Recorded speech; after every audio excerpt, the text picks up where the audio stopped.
თავარი რაც ასე ვთქვათ მივიღე ამ სკოლიდან არის ის რომ დავინახე საჭიროება რომ ჩემ შვილთან ურთიერთობა უნდა შევქმნა.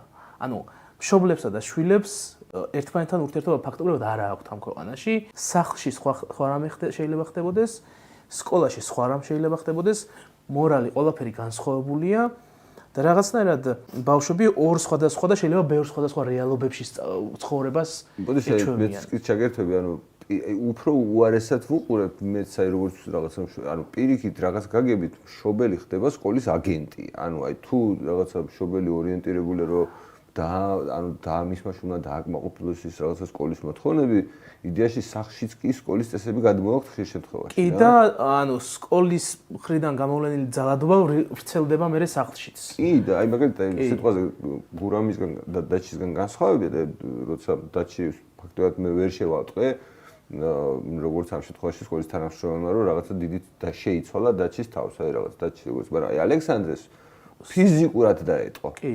ანუ აი სულ სხვა ადამიანი მოვიდა, სულ სხვანაირი იმაში იყო, რაღაც დილით რომ მოდიოდა მოწყენილი რაღაცა და აი სულ რაღაც ბედნიერ ადამიანად გარდაიქმნა ამ პერიოდში ეს უბრალოდ თვალნათლივ ეტყობა.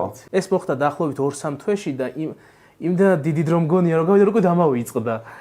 ხო და სინამდვილეში მართალი ხარ, ანუ ალექსანდრე იყო შედარებით უფრო სევდიანი ბავშვი. მათ შორის იცოდა რომ რაღაცა იმ მშობლების მანიპულაცია შეეძლო იმით რომ მაგალითად იტირებდა. და რაღაც 8 წლის არის ხა 9 წლის ხდება და ხშირად ტიროდა. ანუ სკოლაში გახსოვს ხა შენც ხო და 2-3 თვეში ბავშვი სულ სხვანაირი გახდა, ანუ ბედნიერებას ასხივებს, რასაც ქვია და ტირილს გადაეჩვია. ანუ აღარ ტირის. თვალებში გიყურებს კიდე. თვალებში გიყურებს.